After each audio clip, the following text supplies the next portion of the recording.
You have a unique mirror routine. I don't do it anymore. No? I've never said this before. All right. I think I maybe did once. All right. So, yes, in high school, especially after I got fucking plagued with injuries and I couldn't do anything. My number one goal was to be the best athlete in the state at everything. And I just got injured wherever. I was shattered. Like I would cry on the floor for days in a row while my ACL was torn. Do you remember I'd have sleepovers at your house? My mom would have to bring the machine that moves my leg in the night. It moved my leg, and for 6 months I had to sleep with this shit. Jeez. I can't sleep when I'm moving, so I just stay up the whole night while this fucking machine's moving my leg, so my knee wouldn't tense up. It's a huge thing to overcome. Jeez. At 15 years old, bro. Going back to overcoming 15 things, years old, right? Like you overcome big things that you can get your mind around and can like. For me, that was the trauma. When I say trauma creates success, like almost dying and having a titanium plate the size of a quarter stuck in my head when I was 13, and then the next year.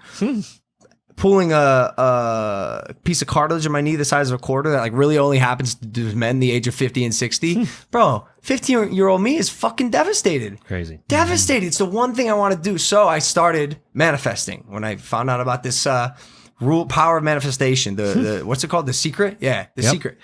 So I would look in the mirror and I'd say my goals 10 times in the morning, 10 times at night. And in high school, my goal was... unknowingly, I would say I will be more successful than anyone I know. I didn't know what it meant. I didn't know how I was going to get there. And then it fucking ended up happening because of God knows what weird chain of events. And then throughout history, the mantra has changed. When I came to LA, it was I will be the biggest entertainer in the world. And although that is still the spine of my operation, I stopped with this mirror shit because... After and I'll do it again, but the first KSI fight, 10 times in the morning, 10 times at night. I will beat KSI. I will beat KSI. I will beat KSI. First fight happens, draw. It worked.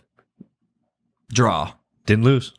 But I said I will beat KSI. Draw, right? So now I'm like, what'd you do in the second fight? A fuck. Because you fucked up. No, bro, listen. I'm like, oh shit. I don't know if this is not planning out like it was supposed to and has for my whole life. Like this method may have a flaw because of reality. Did you break the mirror? Nope. So second fight. I go, I know the problem.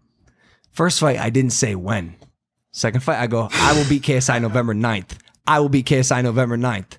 I will beat KSI November 9th. Lose. Arguably.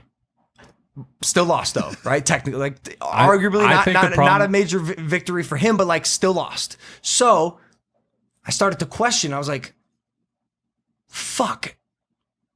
It's the first time in my life like that did not work for me. Because I really did believe it. You asked me yesterday on the lie detector test, did you really think you were going to be KSI? Yeah. I think the problem with this one, and for all you metaphysical people out there, this one's important, specificity. Correct. I literally was thinking the same thing. What did you beat him in? I'm sure you beat him How in are you gonna something. beat him?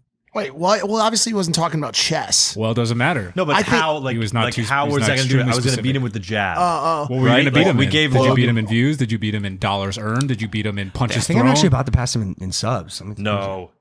I think and so. when is November 9th? November 9th could be November 9th, All right, well, 2024. fucking point. I'm saying you got to it. be very specific. Be careful what you wish for because you just might get it. It's true. It's important to know that. It's true. Well, let me ask you. You're gonna beat him over time. Let me ask you a question, Logan. Yeah. If you had a gun that you had fired your whole life, and it had always hit the target your entire life, every time you pulled the trigger, and then you had 2 misfires in a row, would you put that gun down for the rest of your life? No. You go back to shooting it just like you had your whole life, right? Yeah. So why would you let 2 little fuck ups on the manifestation stream fuck up your life gun? Because they were big. No, I mean, were they? Were they like Two massive internet events. They were listen? big. Were they as big as what bought him this house? Were they as big as what made his parents proud? Were they as big as what inspired millions of people worldwide? Absolutely not. Not even close. That's true. Little tiny road bumps. Told the